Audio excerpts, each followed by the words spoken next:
In the elevator, Dustin stared at the crystal necklace dejectedly. Even though he had expected it, he was still sad that his marriage had ended just like that. He had once thought that happiness was simple: meals on the table, cheerful days, and simple pleasures. Now, he found out that normalcy was a sin. It was time to awaken from this prolonged daydream. Suddenly, his phone rang, breaking him out of his trance. When he picked up the phone, a familiar voice came from the other end. "Mr. Rhys, I'm Hunter Anderson from the Swinton Group. I heard that today your wedding anniversary with Ms. Nicholson, so I've prepared a gift for you. I'm just wondering if you have any time today?" "Thank you for your kindness, but I'm afraid we won't be needing the gift," Dustin said. "Why?" Hunter was taken aback. He could sense something wrong. "Is there anything else you'd like to talk about, Mr. Anderson?" "Actually, yes, there is." Hunter cleared his throat awkwardly. "I've got a friend who contracted a strange illness. He's seen a lot of doctors, but none of them could do anything about it. I was hoping that you could help." "Mr. Anderson, you know my rules." "Of course I do. I'm sincere in my request. My friend owns some Canscora, which I remember you were looking for. I'm sure he'll be willing to part with it if you help him," Hunter said. "Is this true?" Dustin asked seriously. "Yes, it is." "All right, if that's so, then I'll be willing to take a look." Dustin immediately agreed to the request. He wasn't interested in money or jewels, but rather some rare herbs and plants, as he needed them to save lives.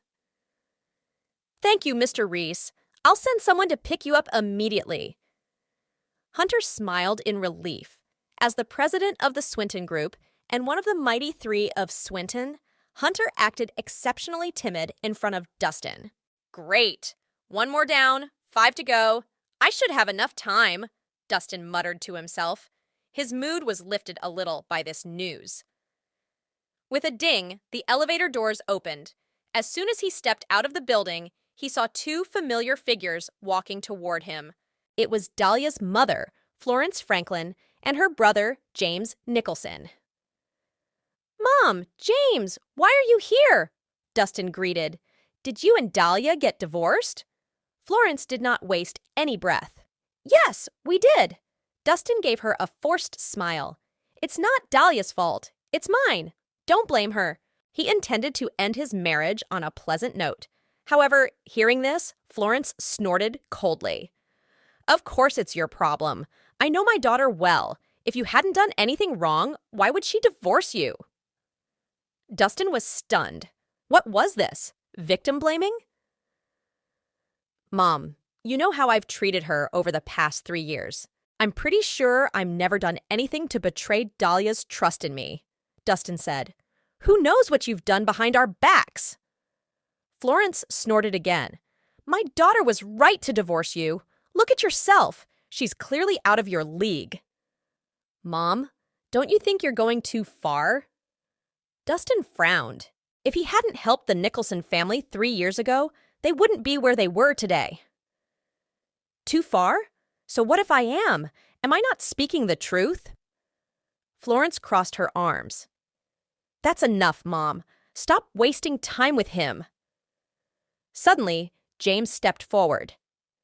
"Listen here, Rhys. I don't care whether you divorce my sister or not, but you're giving me all the money you got from her." "Money? What money?" Dustin was flabbergasted. "Stop feigning ignorance. I know that Minnie's sister gave you $8 million as alimony," James said coldly. "That's right. That's my daughter's money. You have no right to take it. Give it back." Florence stretched out her hand in demand. "I didn't take any money from her," Dustin denied. "Bullshit! Who would pass on $8 million? Do you take us as idiots?" James did not believe him. "Rhys, you'd better be tactful and give us the money. Don't make me angry," Florence warned. "You can call Dahlia and ask her if you don't believe me." Dustin did not wish to explain himself any further. "What now? Are you threatening us? Listen here. No matter how much you beg, I'm not letting you leave with a single cent of ours." Florence snarled. "Mom, He's too dense for this. Let's just search his pockets, James said impatiently. He dove straight into Dustin's pockets. Florence followed suit. Mom, do you have to do this? Dustin frowned. He hadn't expected to be accosted by the Nicholson family so soon after the divorce.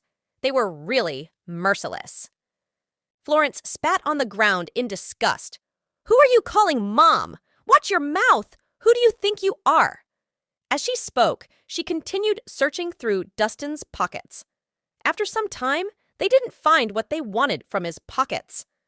Ficking hell! Did he really not take any of the money? James said, displeased. Suddenly, he spied the crystal necklace around Dustin's necklace and pulled it off roughly. Isn't this my sister's necklace? Why is it with you? Did you steal it? James demanded. This is the Rhys family heirloom. Give it back, Dustin said, his expression darkening. He wouldn't take any money, but he would not leave his mother's keepsake. A family heirloom? Does this mean that this is valuable? James's eyes lit up. In that case, Rhys, this can be your repayment for these 3 years that you've been living with us. Let's go. Florence gave her son a look and prepared to leave. Stop there! Dustin grabbed James's wrist. Give me back the necklace. Ouch! That hurts! Let me go! James felt great pain in his wrist. Give it back, Dustin repeated dangerously. Fuck! I'd rather throw it away than give it back to you. Seeing that he had no chance of freeing himself from Dustin, James threw the necklace onto the ground. With a crisp clink, the crystal necklace broke into several pieces. Dustin blanched. This was the only thing he had to remember his mother by. How dare you lay your hands on mine? I'd rather break it than give it back to you, James said, as he rubbed his sore wrist. Dustin clenched his fists so tightly that his knuckles popped. His eyes were red with anger. You son of a bitch! Unable to hold in his anger anymore, Dustin slapped James in the face. James was slapped so hard that the spun back uncontrollably before falling to the ground. He was so dizzy that he couldn't stand up. Since your mother can't be bothered to teach you manners, then let me do the honors. Dustin grabbed him by the hair and lifted him. Then he slapped him several times. James's face soon turned bloody from the slaps. How dare you hit my son? Florence screamed as she tried to help her son. Fuck off! Dustin turned and glared at her. The glare was so intense that Florence froze in her tracks.